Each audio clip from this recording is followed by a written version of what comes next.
திரு ஷியாம், சட்டமன்றத்தில் திரு எடப்பாடி பழனிசாமியும் திரு வேலுமணியும் எதிரெதிராக பேசிக் கொள்கிறார்கள். பொதுவெளியில் திரு சி.வி. சண்முகம், திரு அக்னி கிருஷ்ணமூர்த்தி, திரு கே.பி. முனுசாமி உள்ளிட்டவர்கள் எதிரெதிராக பேசிக் கொள்கிறார்கள்.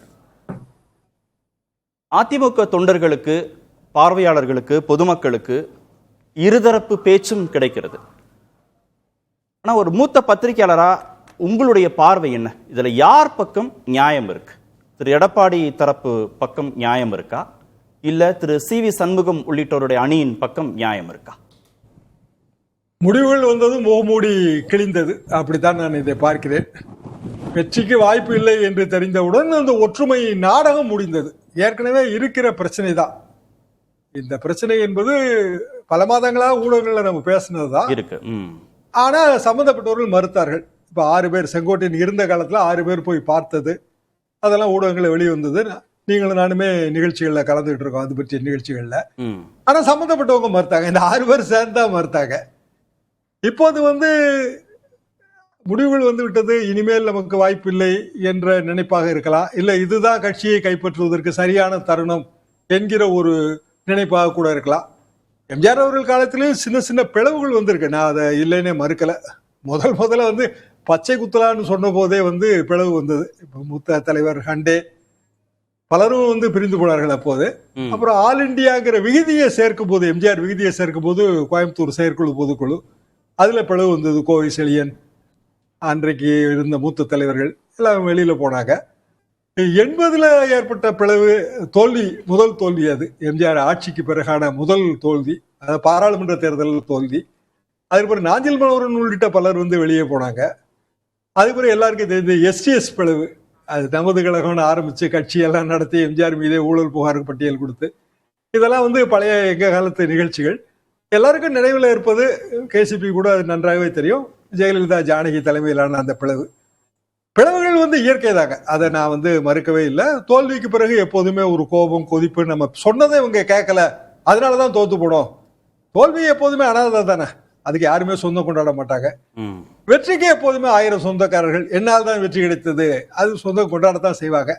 ஆனால் எடப்பாடி பழனிசாமி அவர்கள் செய்ததுல ஒரு பிழை இருக்கிறது. அது என்ன பிழை நான் நினைக்கிறேன்னா, வேட்பாளர் தேர்வுல பெரும் பிழை. அதுபோக அந்த கட்சிக்கான ஒற்றுமை, எந்த கட்சியாக இருந்தாலும் தேர்தலுக்கு முன்பு மன வேறுபாடுகள் கொண்டவர்களை அழைத்து பேசியிருப்பாங்க. கேசிபி 2017 இருந்து ஒரு முதல்ல ஏற்பட்ட பிரச்சனைகள் எல்லாமே எனக்கு தெரியும், அருகில் இருந்து பார்த்ததுதான். அன்றாட தொலைபேசியில் பேசியது. இப்படி உள்ளூர் செல்வாக்கு உள்ளவர்கள், அவங்க ஏதாவது ஒரு வகையில பயனுள்ளவர்கள் இருப்பாங்க. கட்சியில சீனியர்கள், அவங்களெல்லாம் அழைத்து பேசுவதற்கு எடப்பாடி பழனிசாமி அவர்கள் தயாராக இல்லைங்கிறதா இதுல வருத்தத்துக்குரிய செய்தி. ஆனா இப்போ அவர் தலைமையில ஒரு பெரிய அளவுக்கான பிரச்சாரம், அவர் தான் இன்றைக்கு அதிமுகவின் முகம், அதுல எல்லாம் நம்ம மாற்று கருத்தெல்லாம் வைக்க முடியாது. காரணம், ஒரு 4 ஆண்டுகளாக இந்த தொடர்ந்த 5 ஆண்டுகள் பிரச்சாரம், தேர்தலுக்கு முந்தைய அவரது பிரச்சாரம், ஒரு பெரிய ஃபுல் ஸ்டாமினா. அப்ப அதிமுகவின் அன்டிஸ்பியூட்டட் லீடர்னு இன்றைக்கு இருப்பது எடப்பாடி பழனிசாமி. மற்றவங்க எல்லாம் சமமானவர்களில் அவர்களும் ஒருவர்கள், அவ்வளவுதான். வேலுமணி அவர்களோ இல்ல சிபிஎஸ் அவர்களோ சமமானவர்கள் தான்.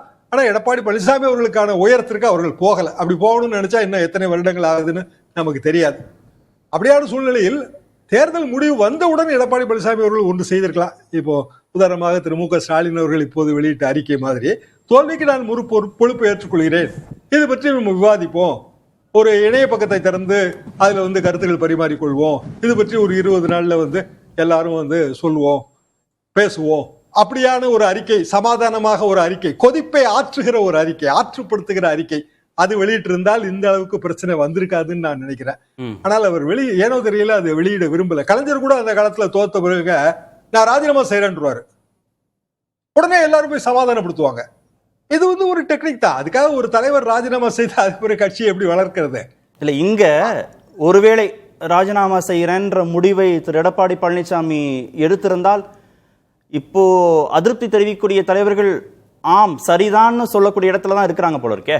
சரிதான் சொன்னாலும் பொதுக்குழு செயற்குழு கூட்டி தானே முடிவு எடுக்க முடியும். அதிமுகவின் இன்றைய தேதிக்கு திருத்தப்பட்ட விதிகள் என்ன? எல்லா உறுப்பினர்களும் சேர்ந்துதானே தலைமையை தேர்ந்தெடுக்க முடியும். அதுக்கு ஒரு நிபந்தனை வச்சிருக்காங்க, இத்தனை மாவட்ட செயலாளர்கள் சேரணும், இத்தனை தலைமை கழக நிர்வாகிகள் சேரணுங்கிற நிபந்தனை வைத்திருக்கிறார்கள். எம்ஜிஆர் காலத்தில் அந்த நிபந்தனை கிடையாது. ஆனால் அப்படியான ஒரு அறிக்கை வெளியிட்டு இருந்தாலும் உடனடியாக தலைமையில மாற்றம் வந்திருக்காது. பொதுக்குழு செயற்குழு கூட்டணும்னா அதுக்கு உரிய கால அவகாசம் எல்லாம் எடுத்துக்கிடணும், டைம் இருக்கு.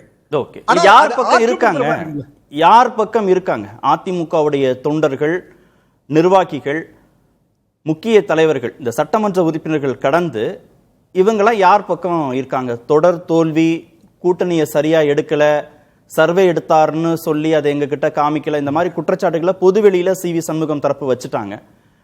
அப்போ முழு பொறுப்பு திரு எடப்பாடி பழனிசாமி அப்படின்னு தொண்டர்கள், நிர்வாகிகள், முக்கிய தலைவர்கள் நினைக்கிறாங்களா? இல்ல தோல்வி எதிர்பார்த்ததான், விஜய் அலை அதுல தோல்வி நடந்திருக்கு அப்படின்ற இடத்திற்கு நகர்ந்திருக்கிறாங்களா அதிமுக தொண்டர்கள்? அதிமுக தொண்டர்கள் எப்போதும் இரட்டை இலையின் பக்கம் தாங்க நிற்கிறாங்க. அதை நம்ம நன்றாகவே புரிந்து கொள்ள வேண்டும். இரட்டை இலை இல்லை என்றால் அதிமுக கட்சி ரொம்ப பலவீனப்படும். இரட்டை இலை இல்லாமல் ஒரு 27 சீட் ஜெயிச்ச ஜெயலலிதா மட்டும்தான். அந்த ஸ்டேட்டஸ்ல, அந்த ஸ்டேச்சர்ல யாருமே இப்ப கிடையாது. அப்ப எது நடந்தாலும் இரட்டை இலைக்கு ஆபத்து வந்து விடக்கூடாதுங்கிறதா உண்மையான அதிமுக தொண்டனின் பதபதைப்பாக இருக்க முடியும். இவங்க இவ்வளவு சண்டை போடுறாங்களே, இது இரட்டை இலைக்கு ஆபத்தா முடிஞ்சிருமோ? இப்ப உதாரணமா திருச்சி கிழக்கு இன்னைக்கு வேகன்சி அறிவிச்சாச்சு, எப்படினாலும் தேர்தல் வரும். தேர்தல் வரும்போது 2 தரப்புக்கும் இரட்டை இலை இல்ல அப்படின்னா, சோ உண்மையான தொண்டர்கள் எப்போதுமே அதிமுகங்கிற பேனர், இரட்டை இலைங்கிற கட்சி, அதுதான் ரொம்ப முக்கியம். அப்ப அதுக்கு ஆபத்து வந்து விடக்கூடாதுங்கிற ஒரு மனக்கவலை அவர்களுக்கு இருக்கு. அவர்கள் இந்த பிளவையெல்லாம் கவலையோடு தான் பார்த்து கொண்டிருக்கிறார்கள்.